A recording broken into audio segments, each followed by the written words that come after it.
This is the Överflöd Pipistrello, and this is the latest, greatest and the shiniest part of the new Bottom Dollar Bounties DLC. Now I shouldn't even have this yet because, being a Yorkshireman, I am far too tight to pay for GTA Plus. But there is a way to get this early, so we'll look at that in a second. But first, let's have a look at this car. So when this comes out next week, it's going to cost you in the region of $3 million, which it is towards the top end of how much they charge for cars these days. I mean, I know that everything in the game is getting a lot more expensive, but $3 million is still quite a lot. And if you remember, or if you saw my video on the DLC cars before they were launched, this is what I had to say about the Pipistrello. So here's the Pipistrello, which is based on the Estrema Fulminea, something like that. Electric supercar. My prediction for this? Disappointment. So am I disappointed? Well, to be honest, no. And that's not just because I set my expectations low for this. And don't get me wrong, I'm not saying this is a bad car or I was expecting it to be a bad car. I was expecting it to be a slow car because one thing that Rockstar always do is they make these electric cars that look fabulous and have insane acceleration, usually quite good grip, but they give them incredibly weak top speeds. So I was expecting something that was going to be dramatic to look at, great to drive, but then just fall flat as soon as you get it on the freeway. And to a certain extent, that is the case.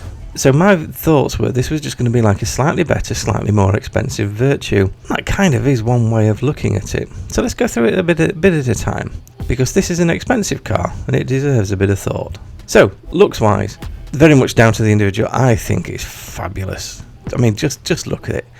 Some of these details on this thing, like these rear lights being these sort of plastic fins. The whole look of the thing, it's really nicely balanced. It's a pretty car. I mean, the interior lets it down a bit, but, you know, it's not too bad. So, looks-wise, for me, this is a 10. It's very, very dramatic. The only slight issue there is it is incredibly wide. Some of the more recent cars have been a little bit narrower, so like the Niobe that was released with this DLC as well is extremely fast, but that's also really, really thin, so it's easy to get through traffic.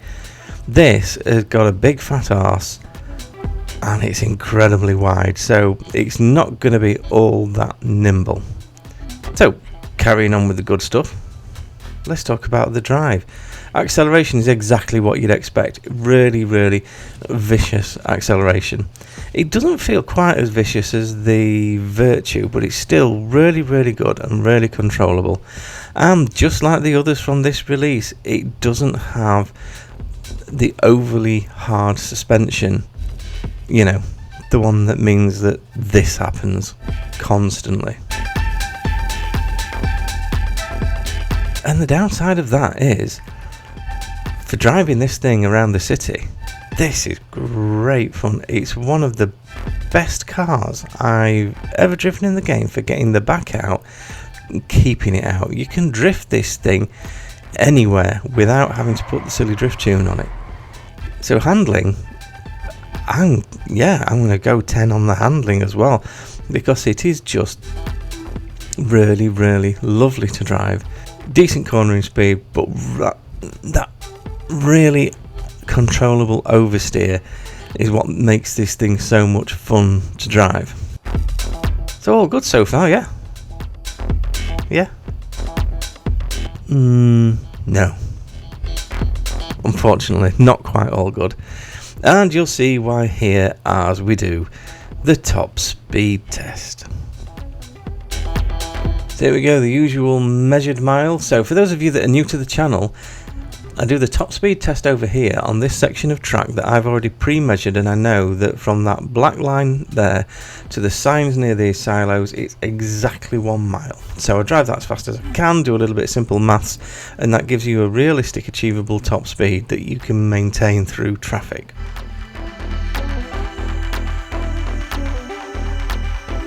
So as I come under this sign here, we'll give you time for the mile, and that will give us our top speed. Which for an EV in GTA is not bad. It's certainly not the worst, but for a £3 million car, I think it needed a little bit more. I think it did. It really did. So, final thoughts and review. So this, I believe, is going to be available to everyone next Thursday. And as I said earlier, I got this early, which was just a little bit of good luck and through a good friend. So thank you very much. You know who you are. The way to get this early is if you happen to know someone who has GTA Plus, you can still buy this car through the LS car meet. So even though Rockstar are delaying the launch, they haven't stopped you buying it from other players at the LS car meet. So if you know someone that has GTA Plus and has this car, then you can go and get it. You'll end up paying full price. This one cost me 3.2 million. So yeah, if you know someone, give them a shout. Or if you are linked with me, give me a shout. You can always buy this one. So that's how you get it early, which, I'll be honest, I was slightly surprised with that. I thought they would have prevented that from happening, but whether it's an oversight or deliberate, I have no idea. But I'm not complaining, because it means I've got to get it early and give you all a chance to look at a review of this thing before it actually launches, because this is an expensive car and it needs a little bit of thought. So what do I think? Is this one worth your money? Based on looks alone, yes, definitely, because it's a stunning looking thing. This is going to look good in anyone's collection. It really is. I think it's a fabulous looking car. For driving around the streets, again, it is great fun. Is it 3 million quid's worth of fun? I don't know, but it is a great fun car to drive. As with all the EVs, it's the top speed that lets it down. I do wish they'd stop doing this. I wish they'd give us an EV that actually has a sensible top speed, because let's be honest, in real life these electric supercars have monstrous top speeds, so there's no reason to cripple them in the game like this. I understand why they do it, because they would basically decimate all if they didn't. So on balance, is it worth buying GTA Plus to get this car for free? No. Is it worth buying GTA Plus to get the Claim All business money? Possibly. That's quite a nice little feature. That's a sneaky one they've done there.